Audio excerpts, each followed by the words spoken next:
Beyond Call Empath Show. All right, we are back, guys, and it is my honor to have my next guest. I'm going to let you say your name so I don't butcher it. My name's Marina Yanay-Triner. And you are a somatic healer and trauma coach, is that correct? Yep. Awesome. So, yeah, the one of the reasons I wanted you on the Elite series is because you are just a master at what you do with trauma and you helping people, and you're from my hometown, San Diego, and I miss it. I try to remind myself all the time. But yeah, why don't you just go ahead and tell us a little bit about what you do? Yeah, so I work with trauma in the body rather than in, when you go to cognitive behavioral therapy, which there's for sure a place for it. But I work with people directly in the body on trauma. So whether it's like energy and stuckness that you're feeling, the fight or flight, the shutdown, all these different nervous system states, actually allowing this energy to move through, allowing us to build safety through our bodies. And if you've never heard of this before and you've tried, talk therapy and things like that, there's an amazing book called The Body Keeps the Score, where it Yes. really it's so awesome, and it really shows why we want to go into the body rather than the mind to really heal and continue to heal from trauma. Wow. And that's so true, because I mean, I went through it myself with pain body, and I didn't really believe in all of that until I started to research. And I've had a lot of pain specialists, TMS experts that kind of broke it down. But in your experience, especially with a lot of the work that you do see a correlation between um, trauma and pain, correct?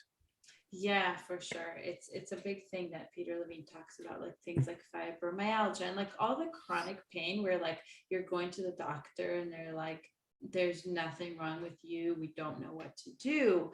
It's emotion and sensation that has been built up. And when you think about it, someone, it just makes so much sense to me. Like someone who something traumatic happened to, they're going to hold their posture and their body in a very specific way, right? It could be like hunched over. Yes. It could be just like tension. Tensed, yeah. And yeah, and we do that also because we want to protect ourselves. Like we don't want to feel what's stored in here. So we tense up in certain ways, we numb out a lot of parts of our body. And so it makes sense why doing this for years and years, pain develops. Mm-hmm. How did you just why did you want to focus on this particularly, like trauma? Have you had any experience to it, or what kind of drove you to study this and help people? Yeah, so I used to be a food coach. I was helping people go plant-based, which you and I talked about, which Yes. is exciting. Very important, by the And way. yeah, and that's kind of how I started my whole kind of transformation journey. Is 10 years ago I went plant-based and I was like, oh, I actually have power over how I feel and my health and all these things. And then I started to see that a lot of my clients, even though they had all the information and everything, what to do, what to cook, they were still like very much stuck. And I've always had this deep belief that people are inherently good, and we're kind of always naturally moving towards goodness, like the things that are good for us and to be good people in the world. And so I was like, okay, there's nothing wrong with these people. They're not lazy, they're not bad, because I don't believe in that. And I often tell my clients, if I'm like, I don't know, I'll ask them, why didn't you do this thing that you said you were going to do? And they say, oh, I'm just lazy.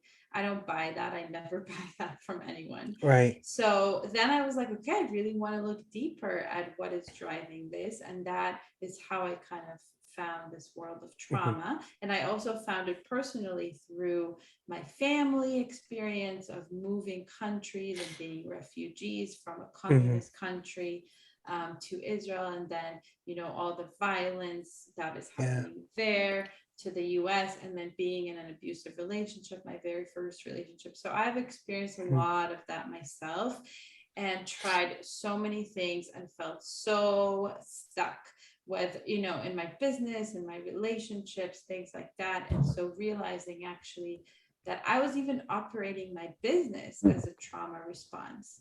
So just like realizing all these things and working through it and seeing how everything started to move and shift to a really good Right. place was very exciting. Now, I know like with trauma, there's a lot of empaths, highly sensitive people that are tuning into this. As for when it comes to trauma, can anyone experience that? And also, when it comes to trauma, can you define what that is? Because it's not always physical, correct? Yeah, yeah. I think that empaths and HSPs, highly sensitive people, have a particularly more sensitive nervous system. So trauma is about, and this is a quote I think from Gabor Mate, it's not Yeah, about I love the him. event. It's so good. It's about what happens. It's not what happens outside of you, it's what's happening inside of you. So it's your reaction to the event. And so if you have a pretty sensitive nervous system, you are probably going to experience more trauma, because it's what's happening inside. It's how we see the events and how we react. And also, we pick up on other people's pain and sadness. If I watch a sad show before bed, I will have crazy dreams, like crazy. And like, I'll wake up feeling like I've had a trauma or like I've experienced that story of that person because I identify with them so strongly. So that definitely, it affects us more. So yeah, I believe that trauma is anything that overwhelms us. So if something happens and we feel our mind says, there's nothing I can do. I can't run away and I can't fight. So I freeze in this situation.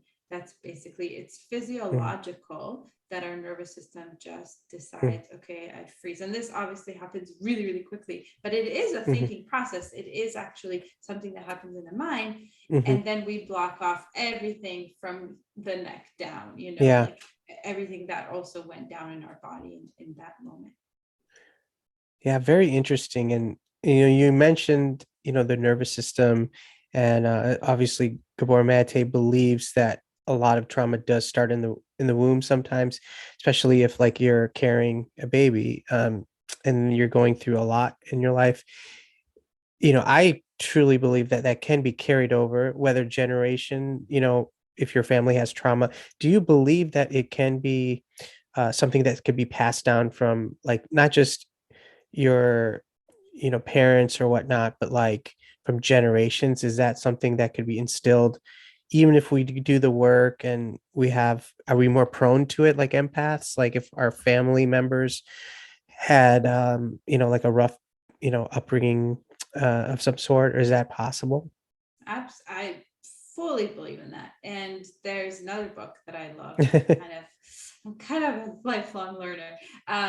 It's Mark Wolin's work called "It Didn't Start with You." It's an amazing book, Hmm. and he actually goes into the science of generational trauma.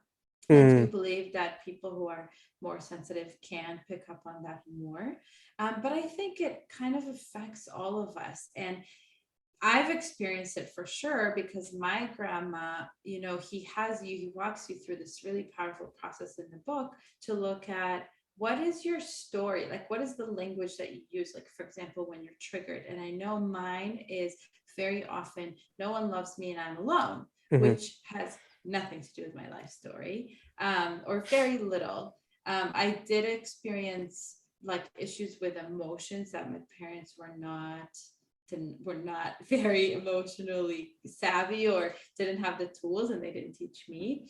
But there was no there was a lot of love and no abandonment that I can think of, except for the emotional level. And so my grandma, she was actually born in a labor camp in the Holocaust, and Mm. she when a day after liberation of the camp, her mother died. And so she always goes along with the story of I'm alone and no one loves me because I never had a mom. And so if you don't have a mom, no one cares about you. And that became my story. And it's so fascinating. That's crazy. And Oh I my always gosh. I always go back to that, and I'm like, this is not mine. And so that book, I was like, oh, thank you, Mark Boland. What an amazing book. Yeah. Also around money. Like I find so many triggers around money that I know have been passed down through my grandma. I also have this insane fear of hunger. And my Mm. grandma went hungry and I never went hungry, But if you look at the science, like your mother is already born with the eggs inside of her that are Yeah. going to be you. So you pretty much already Crazy. exist. So it's like 3 generations back. It's your mother, your grandmother, and your great grandmother, and of course on the male side as well.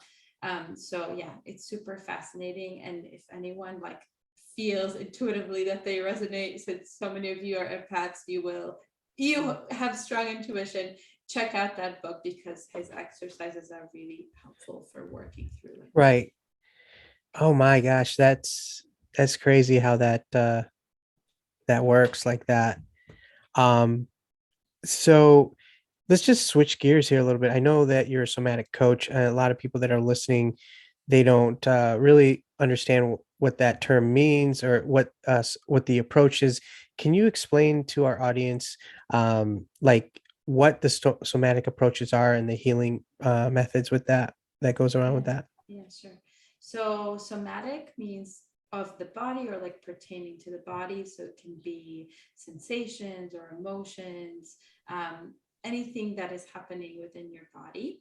And basically, when we are traumatized, like I was describing, that sort of helplessness or feeling overwhelmed, there's a split that happens. So our mind and our body split in that moment. And a lot of people who have unprocessed trauma overthink a lot. And that's because if you think of trauma, if you think of a dangerous situation, right? Because trauma is born out of danger. If you're in a dangerous situation, say you're like running away from a lion, I always use that one. And in that moment, you're going to use your mind because you're like, okay, where should I go? Right. And so you might also use your intuition a little bit, but your mind makes sense in there. Mhm. And so we go into this chronic state of living in the mind, of trying to figure it out, and this urgency. And that's the anxiety part of our nervous Mhm. system. The sympathetic nervous system is this urgency, like, I have to know right now, this is urgent. That's how you know you're in that trauma response. Mhm. And then the other piece is the shutdown. So if you feel numb, and that numbing, when you think about it, it was very helpful to deal with the trauma, and to survive, because those are really strong sensations and emotions. And we have a lot of fear associated with feeling them because they were born out of a really scary Mhm. situation. So all of this, underneath all of these kind of responses, is the body, because our body is where most of our nervous system is, or those cues. The vagus nerve, it sends Yeah. 80% of cues from the body to the brain. It's Mhm. not from the brain to the body. So that's why, if you go and just talk about what happened to you, 2 things. Number one, it can really re-traumatize you because you're, going over and over these stories. And also, it can be really not effective if you are in that really anxious state or really shut down. Because just think about yourself, like when you're anxious, your thoughts don't make sense. Like they Mhm. literally don't, because your prefrontal cortex, where all the logical thinking is happening, Mhm. is like shut down. So your thoughts are like, this is urgent. I have to get out of this. I'm in trouble, right? Mhm. And that's not realistic usually. So Yeah. we go into the body, into somatic work, because that's really where all the emotions and all the sensations are trapped. And essentially, it's about feeling them. It's about feeling them to release them with acceptance and compassion. Yeah. And in order to do that, we need to build a lot of capacity. We need to go through a process of building enough safety in our body to know that we're not in trauma anymore, and we can sit there and feel, fear and grief and sadness. I write a lot about these things. Mhm. And so that takes time in our nervous system to create that safety in order to go through that. And so what I do essentially is I work with people, they're kind of guiding me through their nervous system to let me know, okay, I can stay with this sensation. I feel this really huge tension in my chest, but it's okay. I'm still with it. I'm not going to the mind. And then the moment they get overwhelmed, they let me know. And then we go to a safe space or a safe memory and feel into that. And it's a lot about sensing. It's a lot about noticing, like there's sadness coming up, or there's constriction or heaviness, or all these different things. Yeah. I mean, some of the stuff that like recently, like you've come a long way. I know that you've had trauma yourself. And now like you're thinking about doing a marathon, is that correct? Or I did a marathon already. okay. And you got to that point, even after all your trauma, you were able to become, a coach, and you were able to turn your life around. And that's one of the reasons, I mean, especially when we look for elite guests, I mean, that is the ultimate. From someone that's been through trauma, they've come out and they've become successful, and you're helping so many people. That to me is like, I think that's what people look for. And so I was wondering if you can kind of shed light on your own personal trauma stories and how you managed to become who you are today and doing all the things, the wonderful things that you're doing. Well, thank you so much. I started with therapy, and I've always had a strong intuition, and I think all of us do. But I've always known, like, luckily I had a grandma who was always like encouraging me to listen to my intuition. And so I started with therapy, and I started talking about it, which was a good first step at that time. And my therapist, my very first one when I was 18, she said, this whole journey is going to be about you coming back to your intuition, which is very true, because in the beginning of my journey, I was very much looking for answers everywhere, and I thought everyone was going to save me and just help me, someone help me. And now, over time, just really realizing that actually I get to help myself and save myself, and other people are just guides and support. And that's also how I see myself as a coach. Because you'll see, like, oftentimes people will say something that's not really true for you, and the answer for yourself. So after going to therapy for many years, I started going to coaching actually for my business, because I was very stuck in my business and I really wanted to succeed. And my family is Jews from Ukraine, and Jews in Ukraine were very much persecuted. There's a long history around that. So it was always like, we have to survive and we have to work really, really, really hard. And it's always like in survival mode. Actually, I grew up with a lot of anxiety around me. My family moving from country to country, just always being like, on edge. And that's also really important to note for people who have like race trauma. Or, it's very PTSD real. stuff is real. Even African Americans in this country, like living with so much trauma, and I see that in my clients. So that's really, really big. But I've always had that mentality of like, I want to do something big, I want to be someone big, despite all the things. And then when I started coaching, I had a wonderful coach. She was actually a medium, and she was my very first coach, who told me in the very first time meeting me, you're running your business out of trauma. And I was like, wow. Okay. Powerful. So powerful and so true, because I was so reactive. I was just always on edge, always feeling like I'm getting attacked, and I have to figure it out, and it's urgent, and I'm going to die. Like, I literally felt like I'm never going to make money, I'm going to starve. That's the all or nothing thinking. Exactly. Black and white, urgent, like that's trauma response. But I didn't realize it. And I'm so grateful that she said that. So I worked with her, and then I kind of started to realize, like, I really wanted to go back to therapy, but I don't want to talk, even though I love talking.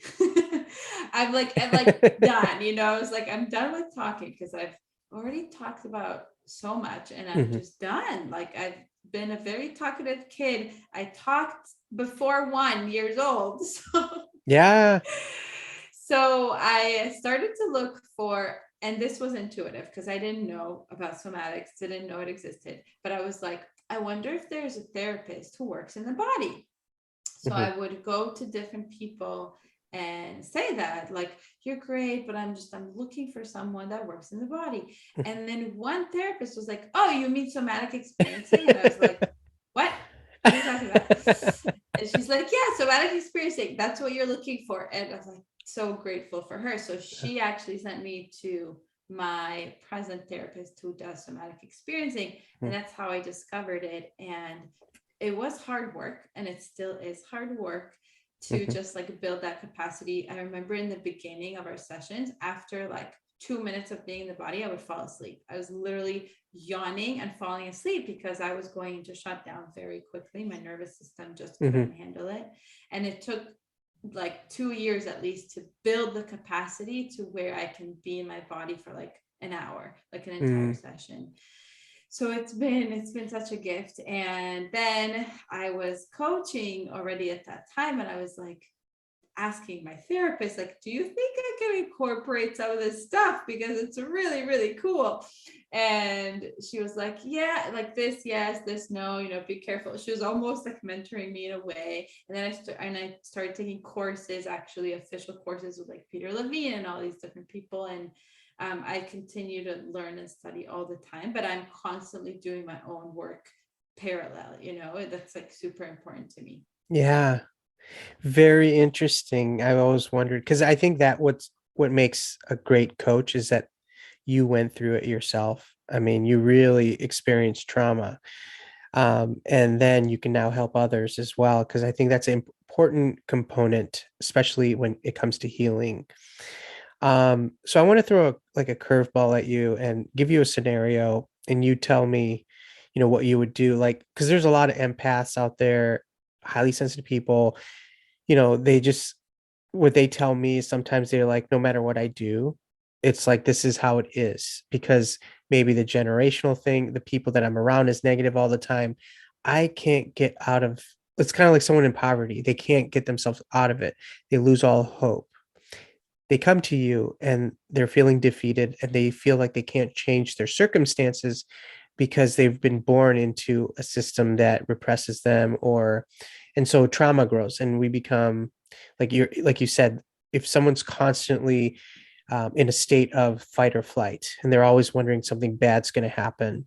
I mean, I used to be one of those too as well, but how can we retrain the brain and grow out of our traumas? Is that possible to actually, I know there's things called neuroplasticity.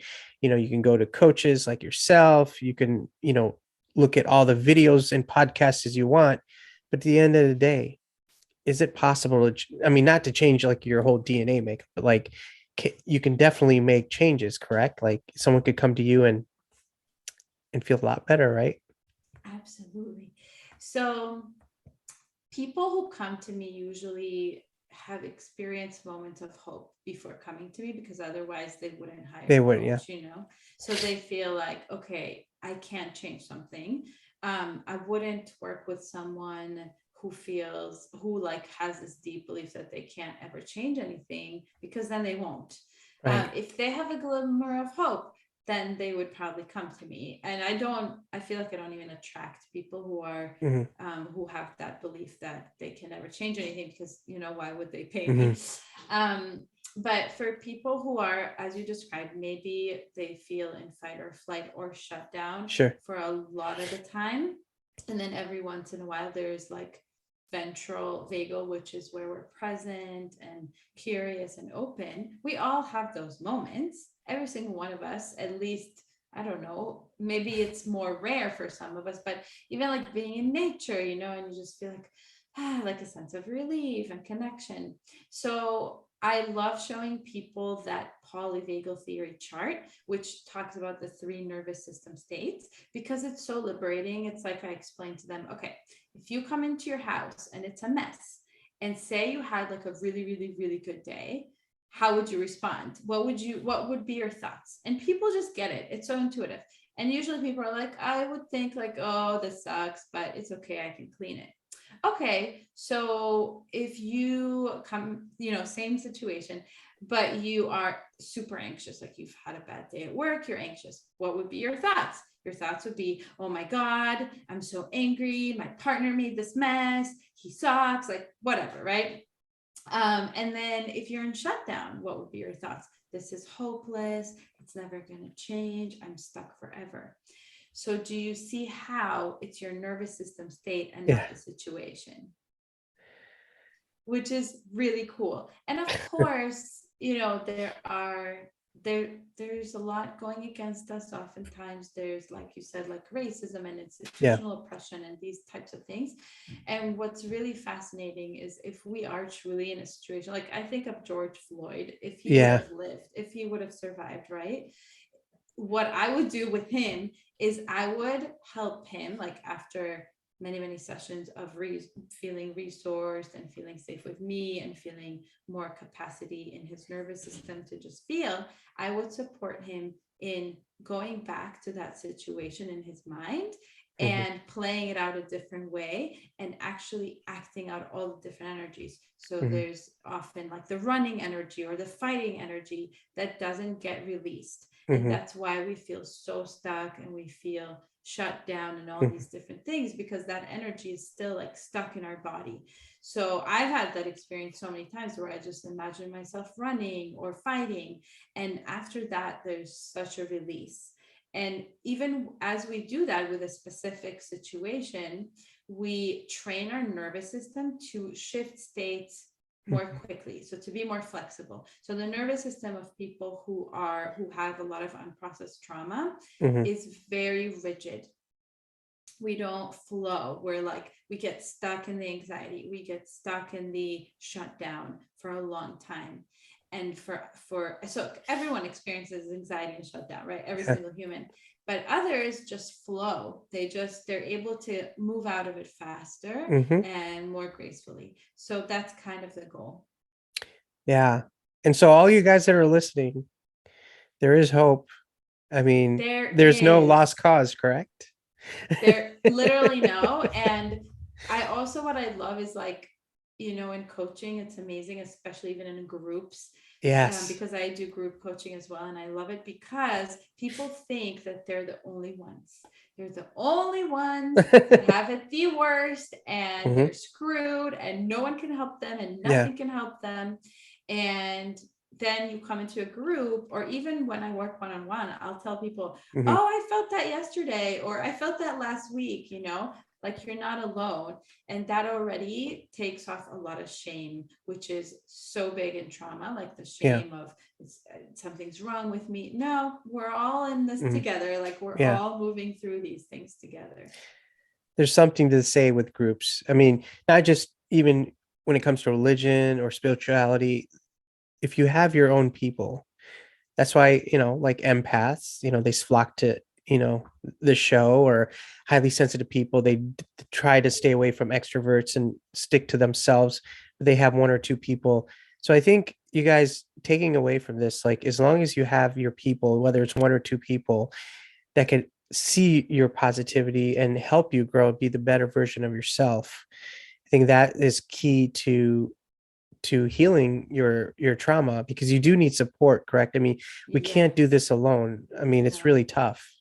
And we shouldn't. Like, trauma kind of makes us believe that we have to. And it's interesting, even in the self-development world, there's a lot of this thinking of, you just love yourself or you just help yourself. Yes. And we need people. Like humans, we're tribal. We literally came from tribes. We need people. We can't do this alone.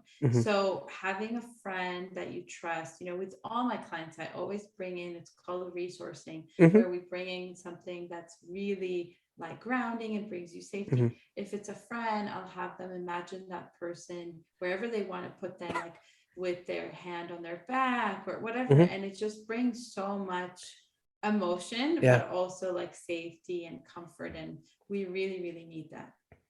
And there's something called hug therapy, which is a thing, I guess.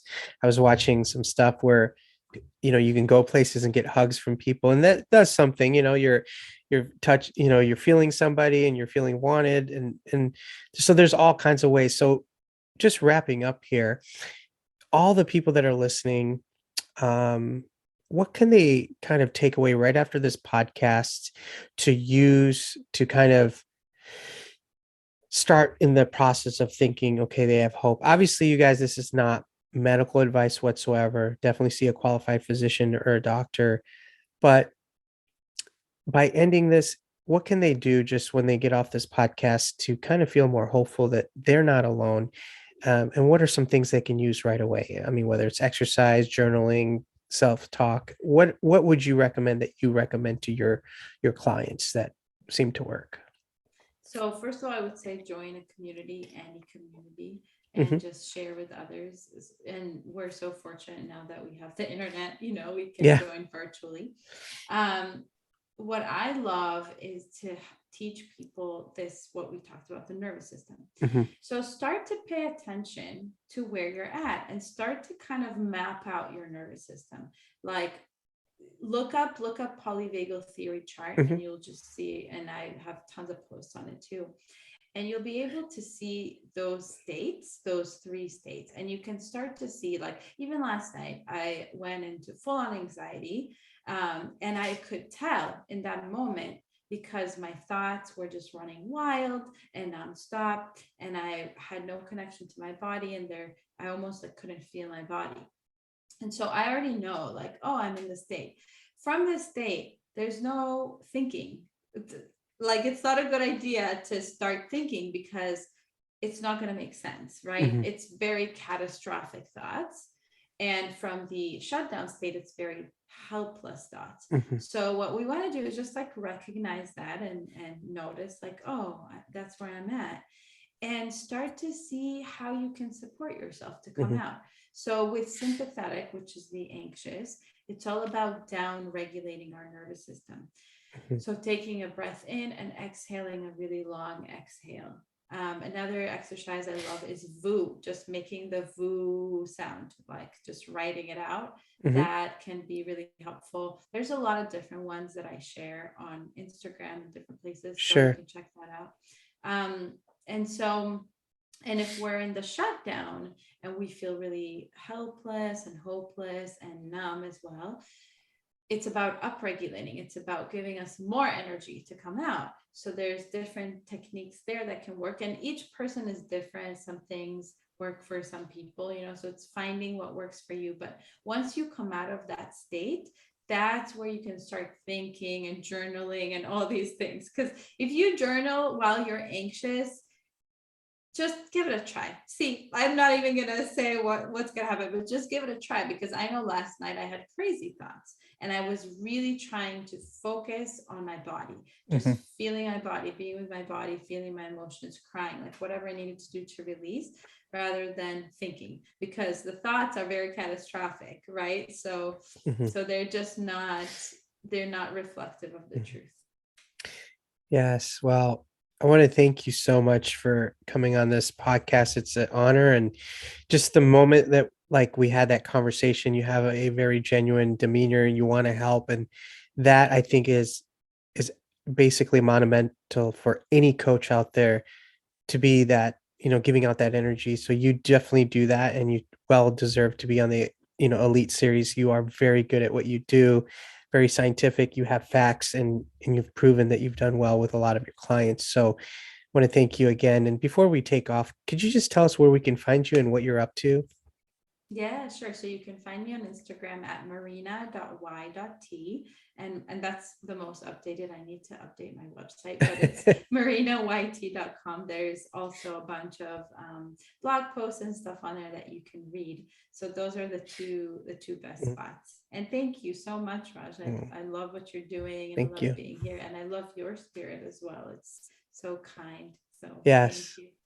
We need more people like you in the world. So there you go, guys. That does it for this episode. Check her out. All the links and everything will be in the bio if you're watching it on YouTube. You can also download it on Spotify, Apple, and a ton of other platforms. So definitely check it out. Share this video with anyone that might be going through trauma. And stay tuned for the next episode. This year is going to be epic. We got a lot more guests. And with that said, we are You're out. listening to the On Call Empath.